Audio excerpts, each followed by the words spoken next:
ஸ்ரீ நந்தீஸ்வரர் ஞானபீட நிறுவனர் சுவாமி சித்தகுருஜி அருளிய நந்தி ஜீவநாடி அற்புதங்கள் பாகம் 2.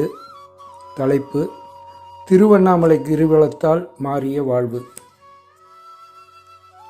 நாம் உண்ணும் உணவே நமக்கு கர்ம வினைகளை உருவாக்கும். புலால் உண்பதால் அதிகமான கர்ம வினை சேருகின்றது. புலால் உணவு ராஜச குணத்தை தூண்டக்கூடியது.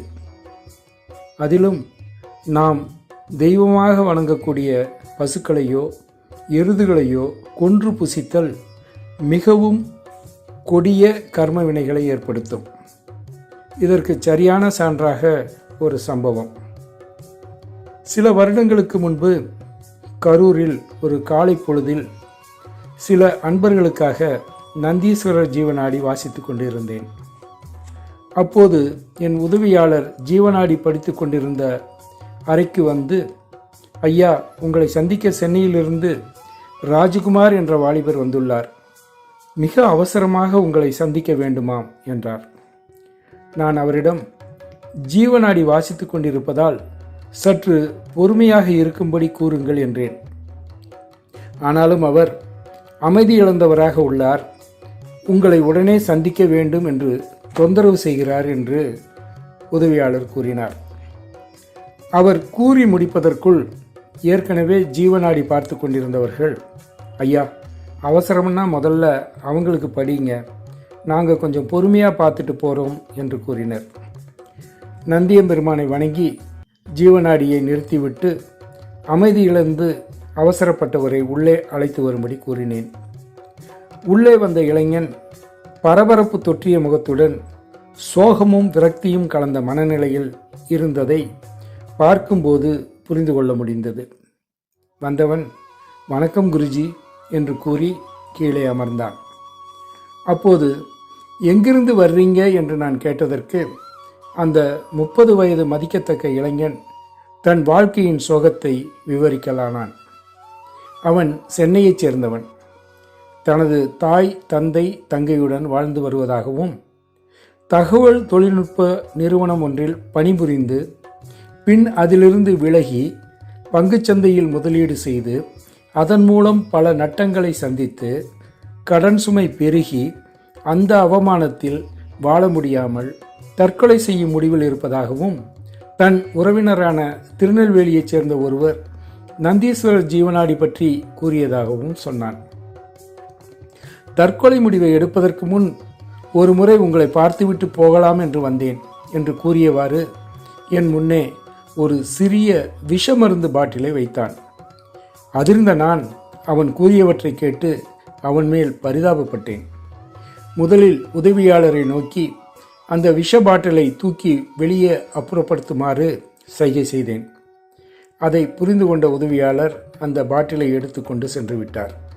இந்தாப்பா, கொஞ்சம் தண்ணி குடி என்று அவனிடம் தண்ணீர் டம்ளரை நீட்டினேன். வாங்கி பருகிய அவனிடம் பேசத் தொடங்கினேன். தம்பி, உன்னை ஆசுவாசப்படுத்திக்கோ, கவலைப்பட வேண்டாம். உன் பிரச்சனை எல்லாத்துக்கும் ஒரு தீர்வு இருக்கு. தற்கொலை இதுக்கு தீர்வு இல்லை. நந்தியம்பெருமானை நல்லா வேண்டிக்கோ. ஜீவநாடியில் இந்த பிரச்சனைக்கான தீர்வை அவர்கிட்ட கேட்டு சொல்கிறேன் என்று கூறிவிட்டு நந்தீஸ்வரரை மனதார வேண்டியபடி அந்த இளைஞனுக்காக ஜீவநாடியை திறந்தேன். வந்திருக்கும் ராஜகுமார் பசுவின் மாமிசத்தை பிற நாட்கள் மட்டுமல்லாமல் பிரதோஷம், பௌர்ணமி, அமாவாசை போன்ற புனித தினங்களிலும் பல வருட காலமாக உண்டு வந்துள்ளான்.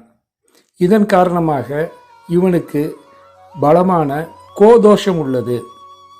இவன் இன்று தற்கொலை செய்யும் நிலைக்கு தள்ளப்பட்டதற்கு இதுதான் மூல காரணம் என்று ஜீவநாடி மூலம் நந்தீஸ்வரர் கூறி முடித்தார். இதை கேட்ட அந்த இளைஞன் விம்மி அழத் துவங்கிவிட்டான்.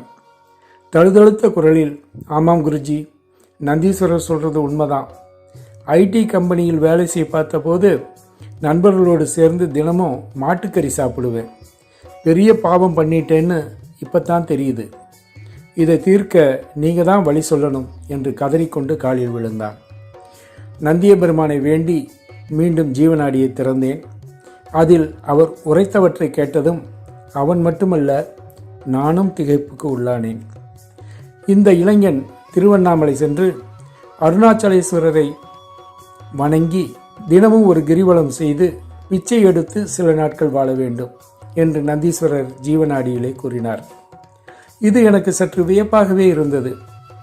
இதை கேட்ட ராஜ்குமார் அப்படியே சில நிமிடங்கள் மௌனமானான். அப்போது நான் அவனிடம், என்ன தம்பி, நந்தீஸ்வரர் சொல்கிற பிராய்ச்சித்தத்தை செய்ய தயாரா என்று கேட்டேன். அதோடு அவனிடம் சைவ மார்க்கத்தைச் சேர்ந்தவர்கள் மாமிசம் புசிப்பது என்பது கொடிய கர்மவினையை உருவாக்கும் என்பதை விளக்கி கூறினேன். அப்போது அவன் முகத்தில் ஒரு தெளிவு ஏற்பட்டதை என்னால் காண முடிந்தது. குருஜி, நந்தீஸ்வரர் சொல்றதை நான் ஏற்றுக்கிறேன் என்று கூறி என்னிடம் ஆசி பெற்று கிளம்பினான். அதற்கு பிறகு என்ன நடந்தது என்று சில காலம் எனக்கு தெரியவில்லை. இது நடந்து பல மாதங்கள் கழித்து ஒரு வளர்பிறை பிரதோஷ தினத்தில் அன்பர்கள் சிலரோடு நான் திருவண்ணாமலையில் கிரிவலம் வந்து கொண்டிருந்தேன்.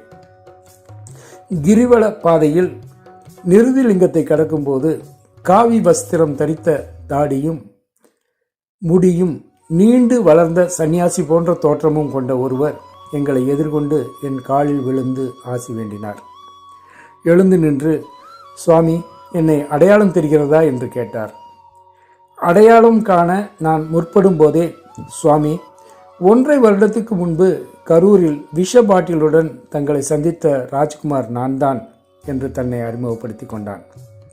அதை கேட்டு வியந்த நான், எப்படிப்பா இருக்க என்று கேட்டேன். அதற்கு அவன், நந்தீஸ்வரர் ஜீவநாடி படித்து நான் கூறிய அன்றே திருவண்ணாமலை வந்துவிட்டதாகவும் தினமும் கிரிவலம் வந்து அருணாச்சலேஸ்வரரை வணங்கி வருவதாகவும் கூறினான். அன்று தொட்டு என்னை சந்தித்த நாள் வரை சிவநாமத்தை உச்சரித்து கொண்டு திருவண்ணாமலையில் உள்ள சந்நியாசிகளுடன் சேர்ந்து பிச்சை எடுத்து உண்டு வாழ்வதாகவும் கூறினான். அவன் மன வலிமையை கண்ட நான் மனதார பாராட்டினேன். குருஜி, நானும் உங்களுடன் கிரிவலம் வரலாமா என்றான்.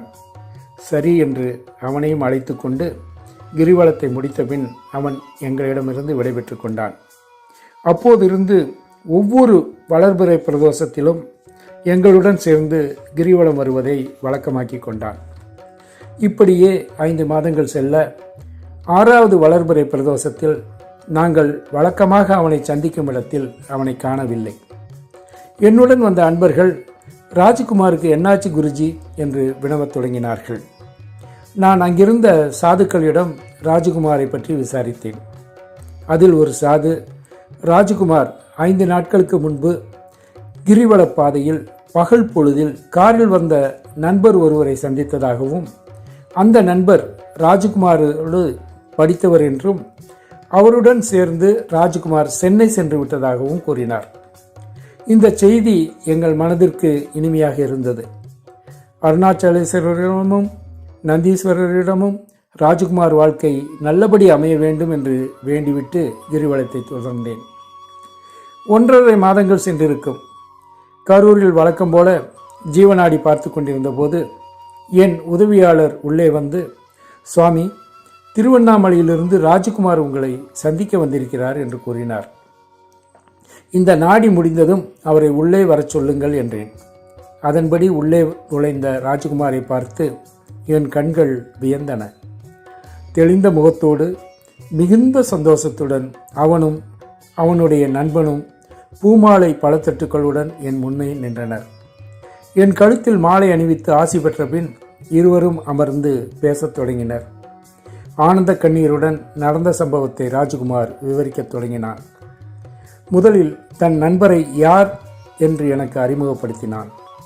அவர் பெயர் பாலாஜி என்றும் தகவல் தொழில்நுட்ப கல்லூரியில் இருவரும் ஒன்றாக பட்டப்படிப்பு படித்ததாகவும் பின்பு அவர் தொழில் நிமித்தமாக அமெரிக்கா சென்று விட்டதாகவும் கூறினான். அதற்கு பிறகுதான் சுவாரஸ்யமான நிகழ்வு நடந்தது என்று கூறத் தொடங்கினான். ராஜ்குமார் கிரிவலம் செல்வதையும் அண்ணாமலையாரை வணங்குவதையும் நித்திய கடமையாக செய்து கொண்டு பகலில் சாதுக்களுடன் பிச்சை எடுத்து உண்டு வாழ்ந்து வந்த வேளையில் ஒரு நண்பகலில் காரில் ஒரு இளைஞர் கிரிவல பாதையில் இருந்த சாதுக்களுக்கு உடைகளை வழங்கி கொண்டிருப்பதை அவன் பார்த்திருக்கிறான். அதே இளைஞர் எனக்கும் ஒரு வேட்டியை கொடுக்கும்போது என்னை உற்று பார்க்க தொடங்கினார். சற்று குழம்பியவராக, நீ ராஜகுமார் தானே என்று என்னை பார்த்து கேட்டார். அவர் என் நண்பர் பாலாஜி என்பதை நான் அடையாளம் கண்டு கொண்டாலும் என் சூழ்நிலையை நினைத்து தெரியாதது போல் காட்டிக்கொண்டேன். ஆனாலும் அவர் விடவில்லை. இந்த கோலத்திலும் அவர் என்னை அடையாளம் கண்டு கொண்டது எனக்கு சங்கடமாக இருந்தது. அப்போது பாலாஜி, ராஜ்குமார், ஏன் இந்த கோலம் என்று என்னை அணைத்து கொண்டு கண்கலங்கினார். இதற்கு மேலும் மறைக்காமல் நான் தான் ராஜ்குமார் என்பதை வெளிப்படுத்தினேன். அவர் என் கையை இறுக பற்றி கொள்ள நடந்த நிகழ்வு அனைத்தையும் அவருக்கு விளக்கமாக கூறினேன் என்று ராஜ்குமார் கூறி முடித்தான். அருகில் இருந்த அவன் நண்பன் பாலாஜி என்னிடம், குருஜி, நானும் இவனும் ஒன்றா படித்தவங்க. நான் அமெரிக்கா போன பிறகு இவனிடம் தொடர்பு இல்லாமல் போச்சு. 10 வருஷம் அமெரிக்காவில் இருந்து இப்போ தான் ஊருக்கு வந்தேன். இனி இங்கே சொந்தமாக ஒரு சாஃப்ட்வேர் கம்பெனி ஆரம்பிக்கலாம்னு முடிவு செய்தேன். அதன்படி சென்னையில் ஒரு கம்பெனி ஆரம்பித்து திறக்கிறதுக்கு முன்னாடி அண்ணாமலையாரை வணங்க வந்தப்போ தான் ராஜ்குமாரை சந்தித்தேன். இப்போ என் கம்பெனியில் ராஜ்குமாரை ஒரு பார்ட்னராக சேர்த்திருக்கேன். அவன் கடன்களை கொஞ்சம் கொஞ்சமாக அடைக்கிறதா முடிவு பண்ணிட்டேன். எங்கள் கம்பெனி நல்லபடியாக வளர்ச்சி அடையணும் குருஜி என்று வேண்டினார். மிக்க மகிழ்ச்சி அடைந்த நான் நந்தீஸ்வரரை வணங்கி அவர்கள் இருவருக்கும் ஆசி வழங்கி அனுப்பி வைத்தேன். பசுக்களை தெய்வமாக கருதுவதை விட்டு அவற்றை கொன்று புசித்த காரணத்தினால் ராஜ்குமார் பல கடன் தொல்லைகளுக்கு ஆட்பட்டு தற்கொலை வரைக்கும் சென்றான். நந்தீஸ்வரர் கருணையினால் இந்த கர்ம வினையிலிருந்து விடுபட்டு இன்று நல்வாழ்வு வாழ்கிறான். புலால் உண்ணுதல் உடனடியாக இப்பிறவியிலேயே கர்ம வினைகளை உண்டாக்கும் என்பதற்கு ராஜ்குமாரின் வாழ்க்கையே ஒரு சான்று. ஓம் நம சிவாய. ஓம் நந்தீஸ்வராய.